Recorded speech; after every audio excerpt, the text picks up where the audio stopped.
இந்த காலை நேரத்திலே தலைமையேற்று நடத்திக் கொண்டிருக்கக்கூடிய நம்முடைய மாநில தலைவர், சுயநலம் அல்லாத பொதுநலமே குறிக்கோள் என்கின்ற நோக்கத்திலே செயல்பட்டுக் கொண்டிருக்கக்கூடிய அருமை சகோதரர் பாலாஜி அவர்களே, இந்த நிகழ்ச்சியிலே முன்னிலை வகித்துக் கொண்டிருக்கக்கூடிய அருமை அண்ணன் ஆனந்தன் அவர்களே, அருமை அண்ணன் எல்எஸ்ஆர் ஜெய்சங்கர் அவர்களே, அருமை அண்ணன் சிவகுமார் அவர்களே, அண்ணன் பெரியஸ் ரவி அவர்களே, அருமை அண்ணன் சிராஜ்ஜி அவர்களே, அருமை சகோதரர் தயாரன் அவர்களே, அருமை சகோதரர் திருமால் அவர்களே, அருமை அண்ணன் முன்னார் செல்வகுமார் அவர்களே, அருமை அண்ணன் மணிகண்டன் அவர்களே, அருமை அண்ணன் ஹரிகிருஷ்ணன் அவர்களே, அன்பு சகோதரர் சங்கர் அவர்களே, அருமை அண்ணன் தீனதயாள் அவர்களே, அன்பு சகோதரர் சீனிவாசன் அவர்களே, அருமை அண்ணன் சுப்பிரமணியன் அவர்களே, அருமை அண்ணன் ஆரிஃப் பாஷா அவர்களே, அன்பு சகோதரர் சலாவுதீன் அவர்களே, அருமை சகோதரர் மைக்கேல் தாமோதரன் அவர்களே, அருமை அண்ணன் மோகன் அவர்களே, அருமை அண்ணன் மொய்தீன் பராமன் அவர்களே, அருமை அண்ணன் கணேசன் அவர்களே, இந்த நிகழ்ச்சியில் நம்மை வாழ்த்த பின்னர் வருகை தர இருக்கின்ற வணிகர் சங்கங்களின் பேரவையினுடைய மாநில தலைவர் அண்ணன் சௌந்தரராஜன் அவர்களே, அவரோடு வருகை தர இருக்கின்ற வணிகர் சங்கங்களின் பேரவையினுடைய மாநில செயலாளர் அண்ணன் நிஸ்மர் காந்தன் வெள்ளையன் அவர்களே, இங்கே வாழ்த்துறை வழங்க வருகை தர இருக்கின்ற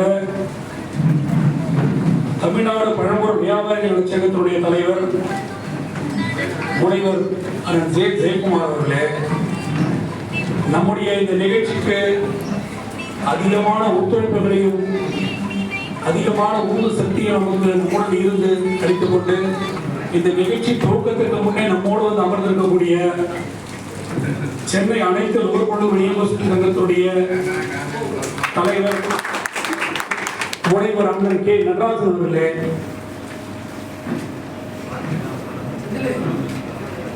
சென்னை உயர்நீதிமன்ற வழக்கறிஞர் அருமை அண்ணன் வழக்கறிஞர் ரமேஷ் அவர்களே, இறுதியாக நன்றியுரை கூற நம்மோடு வருகை தந்திருக்கக்கூடிய இந்த நிகழ்ச்சியை கிட்டத்தட்ட ஒரு 10 நாட்களாக தொடர்ந்து எல்லா பகுதிக்கும் சென்று அழைப்புகள் விடுத்திருக்கக்கூடிய நம்முடைய மாநில செயலாளர் அண்ணன் முரளிதரன் அவர்களே, எங்களுடைய அழைப்பை ஏற்று யூடியூப் மூலமாக எங்களுக்கு மிகப்பெரிய விளம்பரத்தை தேடி கொடுத்த அன்பு மயிலாடுதுறை மாவட்டம் சீர்காழி ஆப்பூர் பகுதியை சார்ந்த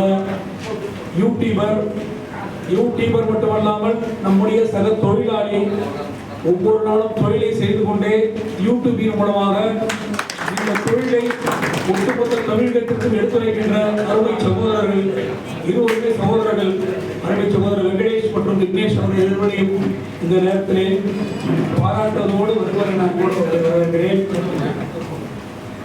அடுத்ததாக சக்சஸ் டிவி சேனலுடைய நிருபர் அருமை சகோதரர் சஞ்சய் அவர்களே, நமக்கெல்லாம் இப்பொழுது ஒரு நல்ல அறிவுரைகளை நமக்கு எடுத்து சொல்லி காப்பீடுகள் எப்படி பெற வேண்டும்,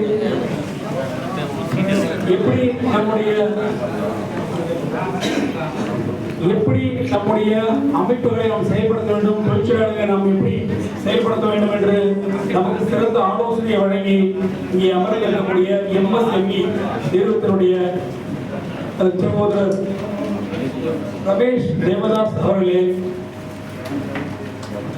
மாவட்ட வாரியாக திருவள்ளூர் மாவட்டம் அன்பு சகோதரர்கள் நீலமேகம், பழனி, வேலு, முருகன், செல்வம், மனோகரன், ராகவன், மணிகண்டன், ரமேஷ் ஆகிய தோழர்களே 2 பேர்கள் ஆனந்த் மற்றும் நவநீத் உங்கள் அனைவரையும் விழா குழுவின் சார்பாக வருகிறவர்கள் நம்மோடு வரவேற்கிறோம். செங்கல்பட்டு மாவட்டத்தின் சார்பாக வருகை தந்திருக்கக்கூடிய அருமை அண்ணன் ரவிசங்கர், சத்யநாராயணன், ஆகிய தோழர்களையும் விழாக்குழுவின் சார்பாக வருகின்றோம். கிருஷ்ணகிரி மாவட்டத்திலிருந்து வருகை தந்திருக்கக்கூடிய அருமை அண்ணன் ஷண்முகம், அன்வர், நயாஸ், ஷாப், இளங்கோ, அல்லா பகர், தாஜ், சலீம், ஜாஃபர், தபாரக் ஆகிய தோழர்களையும் விழாக்குழுவின் சார்பாக அன்போடு வருகை வரவேற்கிறோம். அரியலூர் மாவட்டத்தின் சார்பாக இருக்கக்கூடிய அன்பு சகோதரர் சரவணா அவர்களை அன்போடு வரவேற்கிறோம். கடலூர் மத்திய மாவட்டத்தின் சார்பாக வெளியிட்டிருக்கக்கூடிய அன்பு சகோதரர்கள் காசிநாதன், இப்ராஹிம், அப்துல் ரஹ்மான், அண்ணன் கேசவன், சங்கர், சிவகாமியன், ரஞ்சித் ஆகிய தோழர்களையும் விழாக்குழுவின் சார்பாக அன்போடு வருகை வரவேற்கிறோம். செங்கல்பட்டு மாவட்டத்தின் சார்பாக வருகை தந்திருக்கக்கூடிய அண்ணன் வி ரவிசங்கர் மற்றும் அவருடைய குழுக்கள் அனைவரையும் அன்போடு வருகை வரவேற்கிறோம். கடலூர் மேற்கு மாவட்டத்தின் சார்பாக வருகை தந்திருக்கக்கூடிய அன்பு சகோதரன் சிங்கார வேளாண் அவர்களையும் அன்போடு வரவேற்கிறோம். சென்னை மாவட்டத்தின் சார்பாக வருகை தந்திருக்கக்கூடிய வேலு, மாதவன், கன்னியப்பன், ஞானி குமார், சுதாகர், ரங்கராஜன், மணிகண்டன், நாகபூஷணம், பார்த்தசாரதி, வேலு, ஆறுமுகம், ஜெகதீஷ் குமார், ராகவேந்திரன், நாகேந்திரன், சுதாகர் ஆகிய தோழர்களையும் அன்போடு வருகை வரவேற்கிறோம். அருமை நண்பர்களே, குறிப்பிட்ட இதற்கு முன்பாக நம்முடைய சங்கத்தில் பயணம் செய்து கொண்டிருக்கக்கூடிய அடிப்படையிலே இந்த பெயர்கள் இங்கே வாசிக்கப்பட்டிருக்கிறது. ஆகவே ஒரு சில தோழர்களுடைய பெயர் இங்கே வரவேற்பு உங்களுடைய பெயர்கள் வாசிக்கப்படவில்லை என்று தயவு செய்து எந்தவித வருத்தமும் கொள்ள வேண்டாம். இது நம்முடைய சங்கத்துடைய துவக்க விழா பொதுக்கூட்டம்.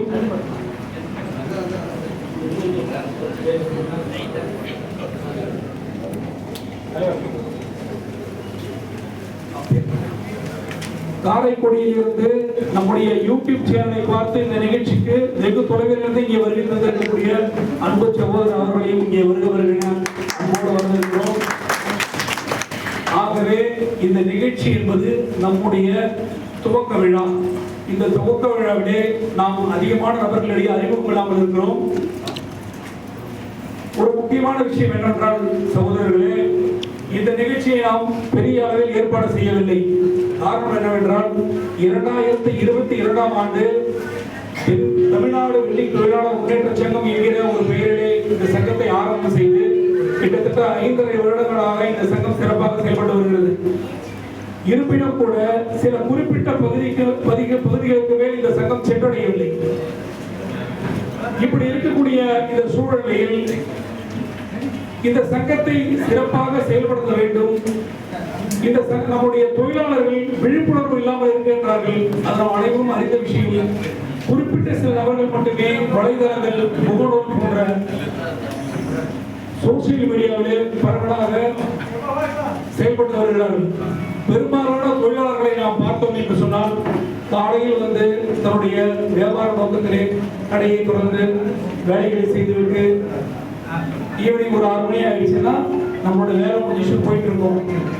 ஒவ்வொரு தனி மனிதனும் தன்னுடைய வாழ்வாதாரத்தையும் தன்னுடைய செயல்பாடுகளை மட்டுமே நாம் பார்க்கிறோமே தவிர நம்முடைய சக தொழிலாளி ஒரு கம்பெனியிலோ இல்லை ஒரு தனிப்பட்ட இடத்திலோ வேலையின் போது உயிர் இருந்தாலோ அவர்களுக்கான எந்தவித இழப்பீடும் அவர்களுக்கான பாதிக்கப்பட்ட ஒரு விஷயம் நம்மை போன்று இருக்கக்கூடிய தொழிலாளிகளுக்கு தெரிஞ்சால்தான் நம்ம விழிப்புணர்வாக இருக்க முடியும். இதுக்கு முன்ன பாத்தீங்கன்னா சோசியல் மீடியா கிடையாது, எந்தவித தகவல் பரிமாற்றமும் நம்ம யார்கிட்டையும் கிடையாது. யாராவது ஒரு தோழர் பாதிக்கப்பட்டா அவங்களுக்கு யாரும் கிட்ட இருந்து உதவி செய்யக்கூடிய ஆனது. ஒரு அரசியல் கட்சியில் ஒரு சின்ன பிரச்சனைனா, ஒரு ஊர்ல ஒரு பிரச்சனைனா 10 ஊர்ல அவங்க சாலை மறியல் பண்றாங்க, அவங்கதான் பிரச்சனை பண்றாங்க, அரசுடைய கவனத்தை கொண்டு போறாங்க. ஆனா நம்ம தொழிலாளர்களுக்கு ஒன்றுனா நமக்கு கேட்கறதுக்கு யாரும் கிடையாது. ஒரு நாதியற்ற தொழிலாளர்களாக இந்த நாட்டிலே நாம் போராட வேண்டிய ஒரு சூழ்நிலையை நாம் எடுத்துக்கொண்டிருக்கிறோம். கடந்த காலத்திலே தமிழ்நாடு வெள்ளி தொழிலாளர் முன்னேற்ற சங்கத்தில் நாம் பயணம் செய்யும் போது அந்த குரம்பேட்டையிலே மின்சாரத்தை கண்டித்து ஆர்ப்பாட்டம் நடத்தினோம். கிட்டத்தட்ட 3 மாநில மாநாடுகள் நடத்தியிருக்கிறோம். இப்படி எல்லாம் நடத்தினால் கூட நம்முடைய தொழிலாளர்களிடையே ஒற்றுமை இல்லை. அதே போல இந்த தொழிலை நமக்கென்று ஒரு அமைப்பை ஏற்படுத்தி விழிப்புணர்வை ஏற்படுத்த வேண்டும் என்கிற யாருக்கும் அப்படிப்பட்ட ஒரு உயர்ந்த நோக்கம் பெரும்பாலும் இல்லை. அப்போ யார் இதெல்லாம் செய்யறதுன்னா கண்டிப்பா யாராவது ஒரு ஆள் இறங்கி செய்யணும். அப்படி செஞ்சாதான் இந்த தொழிலாளர்களுடைய நாளைக்கு ஏதோ ஒரு தொழிலின் போது ஒரு விபத்து ஏற்பட்டு ஒரு மரணம் ஏற்பட்டால், ஒரு குடும்பத்துல ஒரு ரெண்டு பசங்க இருக்கிறாங்க, ஒரு கட்டப்பன் நம்மள மாதிரி ஒரு சக தொழிலாளி ஒரு விபத்தின் போது மரணம் ஏற்பட்டுச்சு. அந்த குழந்தைகளை எப்படி படிக்க வைக்கணும்? சரி, நம்ம அப்ப அந்த மனைவி என்ன செய்வாங்க? அப்ப நம்ம நலவாரியம் உருவாக்கணும்னா குறைந்தபட்சம் 33,000 உறுப்பினர்கள் இருக்கும். 30 to 33,000. இப்ப 33,000 உறுப்பினர் இருக்கணும்னு சொன்னா இங்க வந்திருக்கக்கூடிய ஒரு நபரும் 10 பேர் 5 பேருக்கு போய் நம்ம எடுத்து சொல்லணும். அந்த 15 பேர் பார்த்தீங்கன்னா 150 பேர் போய் சொல்லணும். அப்படி சொல்லிட்டு நம்ம எல்லாரும் ஒன்னா சேர்ந்து ஒரே வழியில பயணம் செஞ்சா மட்டும்தான் நலவாரிய அமைப்பை நம்ம ஏற்படுத்த முடியும்.